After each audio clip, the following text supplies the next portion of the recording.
Good afternoon বন্ধুরা, welcome back to my channel SKS ফ্যামিলিতে তোমাদের সকলকে জানাই অনেক অনেক স্বাগত। তোমাদেরকে সাথে নিয়ে আবার একটা নতুন সকাল নতুন ভিডিও শুরু করলাম।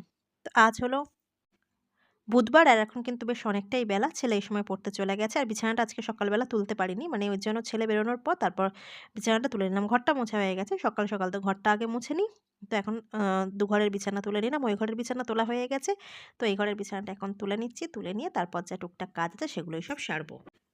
আর টিফিন আজকে আর সেরকম কিছু করতে হয়নি, কারণ গতকাল যে পিঠে করেছিলাম সব রয়ে গেছে। ছেলে তো এই পিঠে খেয়েই পড়তে গেল।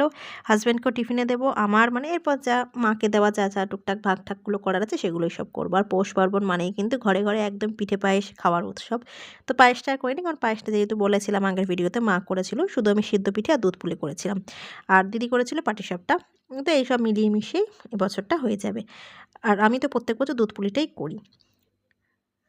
আর এই যে এখানে রয়েছে দেখো, মানে আর মানে নারকেলটা না এবছর একদম কম হয়ে গেছে সিদ্ধ পিঠে এখানে। আর ওই যে পাশে রয়েছে দুধ পুলি। আর এটা তো এনেছিল ওই যে নলেন গুড় অনেকটাই, মানে 250 এই কৌটোটা এটা এনে রেখেছিল। এটা ফ্রিজে রেখে দেবো। রুটি দিয়ে কিন্তু শীতকালে গুড় রুটি খেতে কিন্তু দারুণ লাগে, আমার ছেলেও খুব ভালোবাসে এখন খেতে। আর নারকেলের তুলনায় এবারে চাল মাখাটা মানে চালের গুঁড়োটা বেশি মেখে ফেলেছিলাম, কারণ আমার এখনও খানিকটা মাখা রয়ে গেছে। তো ভাবছি ওটাকে দিয়ে সন্ধেবেলা একটু সন্দেশ এনে কিছু একটা পিঠে বানিয়ে ফেলবো। মাখাটা ফ্রিজে রেখে দিয়েছি। নারকেলটা একদম কম হয়ে গেছে। হাসব্যান্ডকে তাই বলছিলাম, বলে নারকেলের যা দাম ওই একটাই নিয়েছি। তো যাই হোক, যেটুকু যা হয়েছে আমাদের ভালো মতো হয়ে যাবে। আর ওকেও টিফিনে দিয়ে দেবো। এরপর তো টুকটাক যা বাসনগুলো ছিল সেগুলোই সব মানে মেজে ঘষে নিচ্ছি।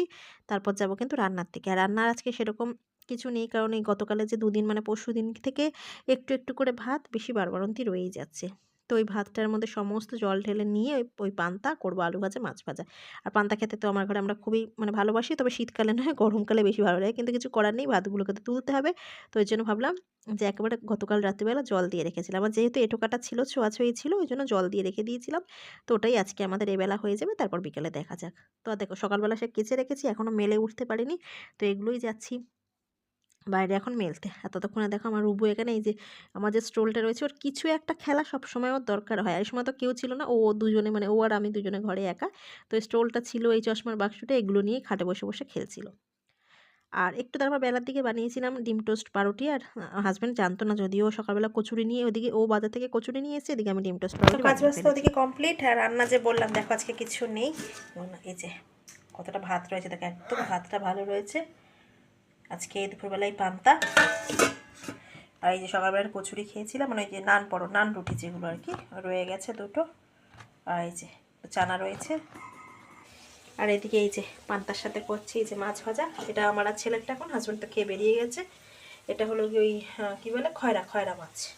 আর এখানে করছি একটু আলু পকোড়া। প্লেন আর আলু ভাজা করিনি, একটু পকোড়া মতো করলাম।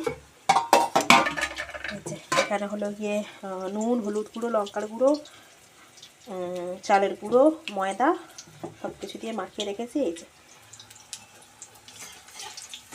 শুকনো লঙ্কা ভাজা করবো, ব্যাস এবেলা এটা খাই, তারপর রাত্রিবেলা দেখা যাবে। তো ভাতটা উঠে গেল, এগুলো ভেজে নিই। আর আলু পকোড়াগুলো তো ওদিকে হয়ে গেছে। প্লেন আলু ভাজা থেকে কিন্তু একটু আলু পকোড়া দিয়ে কিন্তু পান্তা খেতে কিন্তু দারুণ লাগে। আর 3টে মাছ ভাজবো, 2টো মাছ ফ্রিজে রেখে দেবো। তো এবেলার মতো এটুকুই। তো বন্ধুরা আজকের মতো ভিডিওটা এটুকুই থাক। আসছি আগামীকাল নতুন একটা ভিডিওর সাথে। সবাই ভালো থেকো, সুস্থ থেকো।